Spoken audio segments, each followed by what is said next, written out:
TV 24 news ವಾಹಿನಿಗೆ ಸ್ವಾಗತ. CM Siddaramaiah ಅವರ ಸ್ವಾಭಿಮಾನಿ ಸಮಾವೇಶಕ್ಕೆ ಸಾಕಷ್ಟು ವಿರೋಧಗಳ ನಡುವೆಯೂ ಸಚಿವ ಆರ್.ಬಿ. ತಿಮ್ಮಾಪುರ ಸಿಎಂ ಪರ ಬ್ಯಾಟಿಂಗ್ ಬೀಸಿದ್ದಾರೆ. ವಿರೋಧ ಮಾಡಿದವರು ತಮ್ಮ ಅಭಿಪ್ರಾಯವನ್ನ ಹೇಳಿದ್ದಾರೆ. ಅದು ಅವರ ವಿಚಾರ. ಆದ್ರೆ ಸ್ವಾಭಿಮಾನಿ ಸಮಾವೇಶ ಮಾಡೋದ್ರಲ್ಲಿ ತಪ್ಪೇನಿದೆ ಅಂತ ಪ್ರತಿಕ್ರಿಯೆ ಕೊಟ್ಟಿದ್ದಾರೆ. ರಾಜ್ಯದಲ್ಲಿ ಇರುವ ಬೇರೆ ಬೇರೆ ಇಲಾಖೆಯಲ್ಲಿ ಭ್ರಷ್ಟಾಚಾರ ನಡೀತಾ ಇದೆ. ಅದು ಬಿಜೆಪಿ ಸರ್ಕಾರ ಇದ್ದಾಗ್ಲೂ ಇದೆ, ನಮ್ಮ ಸರ್ಕಾರ ಇದ್ದಾಗ್ಲೂ ಇದೆ. ಈ ಭ್ರಷ್ಟಾಚಾರ ವ್ಯವಸ್ಥೆ ನೋಡಿ ನಮಗೂ ಕೂಡ ಬೇಸರವಾಗಿದೆ. ಹೀಗಾಗಿ ಭ್ರಷ್ಟಾಚಾರ ನಿವಾರಣೆ ಮಾಡಲು ಬೇರೆ ಬೇರೆ ಕ್ರಮಗಳನ್ನ ಕೈಗೊಳ್ಳಬೇಕಾಗಿದೆ. ಬಿಜೆಪಿಗರು ಕಾಂಗ್ರೆಸ್ ಪಕ್ಷದಲ್ಲಿ ಸರಿಯಿಲ್ಲ ಎಂಬ ಮಾತುಗಳನ್ನ ಹೇಳ್ತಾ ಇದ್ದಾರೆ. ಆದ್ರೆ ಅವರಲ್ಲಿಯೇ ಸಾಕಷ್ಟು ಒಡಕುಗಳು ಇದೆ. ಬಿಜೆಪಿಯ ಮನೆಯೊಂದು 3 ಬಾಗಿಲು ರೀತಿಯಲ್ಲಿ ಆಗಿದೆ ಅಂತ ಅಬಕಾರಿ ಸಚಿವ ಆರ್.ಬಿ. ತಿಮ್ಮಾಪುರ ಹೇಳಿಕೆ ಕೊಟ್ಟಿದ್ದಾರೆ. ಏನು ಅದ್ರಾಗ ಏನು ಹೇಳೋದಿದೆ?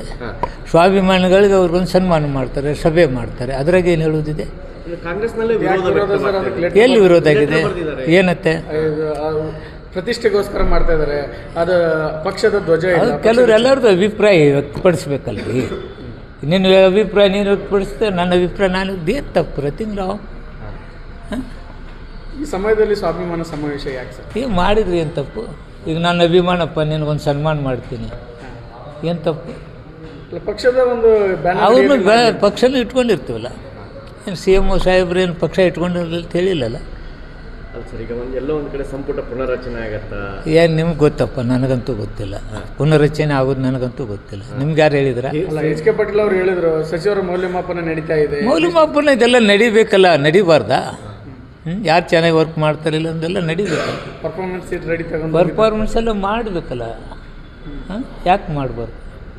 ಒಂದು ಒಳ್ಳೆಯ ಸರ್ಕಾರ ಕೊಡೋತ್ನಾಗ ಪರ್ಫಾರ್ಮೆನ್ಸ್ ನೋಡಬೇಕು. ನಥಿಂಗ್ ರಾವ್. ಸರ್, ಈಗ ಸಿದ್ದರಾಮಯ್ಯನವರು ನೀ ಹೆಂಗೆ ಹೇಳ್ತಪ್ಪ? ಅದು CLPಯಲ್ಲಿ ಆಯ್ಕೆ ಆದಂಥವರು ಮುಖ್ಯಮಂತ್ರಿಗಳು. ಅವ್ರನ್ನ ಕೆಳಗಿಳಿಸ್ತಕ್ಕಂಥ ಶಕ್ತಿ CLP. ಅದನ್ನು ಬಿಟ್ಟರೆ AICC. ಇದು ನಮ್ಮ ಸಿದ್ಧಾಂತ. ಅಲ್ಲಿಂದ ಏನು ಬಂದಿಲ್ಲ. ನಮ್ಮ CLPಯಲ್ಲಿ ಏನಿಲ್ಲ, AICCಯಲ್ಲಿ ಏನಿಲ್ಲ. ನಿಮಗೇನಾರ ಸುದ್ದಿ ಇದ್ರೆ ನನಗೆ ಹೇಳಿ. B.R. ಪಾಟೀಲ್ ಅಂತವ್ರ ಏನು ಹೇಳ್ತಾರ? 5 ವರ್ಷ ಇರ್ತಾರೋ ಇಲ್ವೋ ಗೊತ್ತಿಲ್ಲ. ಅಯ್ಯೋ, ಅವ್ರು ಹೇಳಿದ್ದಾರೆ ಪಾಪ. 5 ವರ್ಷ ಇರ್ತಾರೋ ಇಲ್ಲೋ, ಯಾರಿಗತ್ತೆ? ನೀನು 100 ವರ್ಷ ಇರ್ತೀಯಲ್ಲೋ ಅಂತ ಹೇಳೋಕ್ಕಾಗತ್ತೆ? ಜೀವನನೇ ಗತಿ ಇಲ್ಲ. 100 ವರ್ಷ ಇರ್ತೀಯ ನೀನು? ಅಧಿಕಾರ ಇರುತ್ತೆ, ಹೋಗುತ್ತೆ. ಅದು ಭಾಳ ತಲೆ ಕೆಡಿಸ್ಕೊಳ್ಳೋದು. ಅವ್ರ ಅಭಿಪ್ರಾಯ ಹೇಳಿದ್ದಾರೆ. ಏನಪ್ಪ ಏನಾಗ್ತೈತೆ ಗೊತ್ತಿಲ್ಲ ಅಂದರೆ, ಅಯ್ಯೋ ತೆಗೆದು ಬಿಡ್ತಾರೇನೋ, ಬಿಟ್ಟು ಬಿಡ್ತಾರೇನೋ ಅಂತ ನೀವು ಹೇಳಿದರೆ ಹೆಂಗಪ್ಪ ಇದು? ಸರ್, ಹಿರಿಯರು ತ್ಯಾಗ ಮಾಡಬೇಕು ಅಂತ ಒಂದು ಸೂಚನೆ ಕೊಟ್ಟಿದ್ದಾರೆ KPCC. ನನಗಂತೂ ಕೊಟ್ಟಿಲ್ಲಪ್ಪ. ನಿಮ್ಗೇನಾರ ಹೇಳಿದರೆ ಹೇಳು. ಅಲ್ಲ ಸರ್, ಈಗ ನಿಮಗೆ ಸೂಚನೆ ಬಂದರೆ? ನನಗೆ ಬಂದಿಲ್ಲ. ನಾನು ಮುಂದೇನಾಗ್ಬಿಡುತ್ತೀನೋ, ಹಿಂಗಾಗಿಬಿಡುತ್ತೀನೋ ಅಂತ ಈಗ ಹೆಂಗೆ ಹೇಳಿ? ಬತ್ತಂದ್ರೆ ಹೇಳ್ತೀನಿ, ಅವು ನಿನಗೂ ಹೇಳ್ತೀನಿ. ಸರ್, ತಮ್ಮ ಇಲಾಖೆದ ಒಂದು ಭ್ರಷ್ಟಾಚಾರದ ವಿರುದ್ಧ ತಮ್ಮ ರಾಜೀನಾಮೆ ಕೇಳ್ತಾ ಇದ್ದಾರೆ ಪಕ್ಷದವರು. ಯಾರು? ಎಲ್ಲರೂ ಕೇಳ್ತಾರೆ. ಅವರಿದ್ದಾವೆಲ್ಲ ಇತ್ತಲ್ಲ. ಯಾವ್ಯಾವ ಅಬಕಾರಿ ಮಂತ್ರಿ ಆಗ್ಯಾರ ಅದೇ ಡೈಲಾಗ್ ಇದೆ, ಅದೇ ಹಾಳಿ ಇದೆ, ಅದೇ ಇದೆ.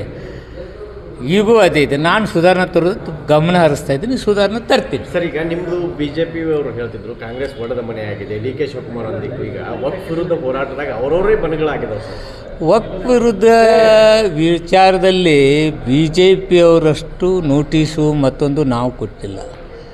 BJP ಅವ್ರದ್ದು ಯಾಕೆ ಹೇಳ್ತಾರೋ, ಅವರಿದ್ದಾಗ ನಡೆದದನ್ನೆಲ್ಲ ಮುಚ್ಚಿಟ್ಟು ಈಗ ನಾವು ಅವ್ರಿಗಿಂತ ಕಡಿಮೆ ನೋಟಿಸ್ ಕೊಟ್ಟು ನಮ್ಮ ಮೇಲೆ ಯಾಕೆ ಮಾಡೋದು? ಅವಾಗ ಯಾಕೆ ನೆನಪಾಗಲಿಲ್ಲ ಅವ್ರಿಗೆ?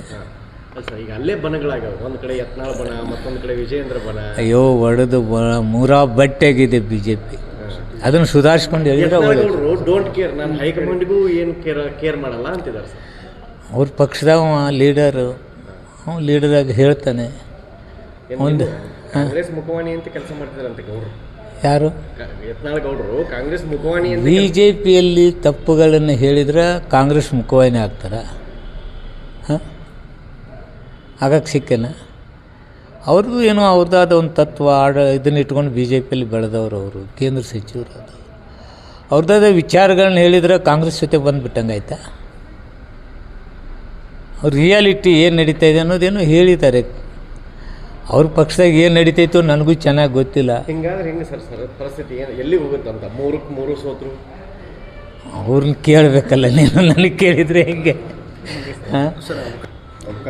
ಹೊಸ ವಿಚಾರಗಳನ್ನ ತರಬೇಕು. ಯಾಕಂದರೆ ಈ ಭ್ರಷ್ಟಾಚಾರ ಮತ್ತೊಂದು ಇವನು ಎಲ್ಲ ಮಂತ್ರಿಗಳದ್ದು ನೋಡಿ ನೋಡಿ ನೋಡಿ ನನಗೂ ಏನಪ್ಪ ಇದು ಅನಿಸೈತೆ. ಅದಕ್ಕೆ ಏನೇನು ಸಾಧ್ಯ ಇತ್ತು ಅದನ್ನು ಕೆಲವು ಬದಲಾವಣೆ ತಂದು ಬಿಡೋಣ. ಭ್ರಷ್ಟಾಚಾರ ಐತೆ ಅಂತೀರಿ ಸರ್? ಹಂಗಿದ್ರೆ ಹಾಂ ಅಬಕಾರಿ ಆಯಿತು, ಎಲ್ಲ ಮಂತ್ರಿಗಳು ನೋಡಿ ನೋಡಿ ನೋಡಿ ವ್ಯವಸ್ಥೆ ಕೆಟ್ಟಿದೆ. ಕೆಲವು ವ್ಯವಸ್ಥೆ ಸುಧಾರಣೆ ಮಾಡಬೇಕು.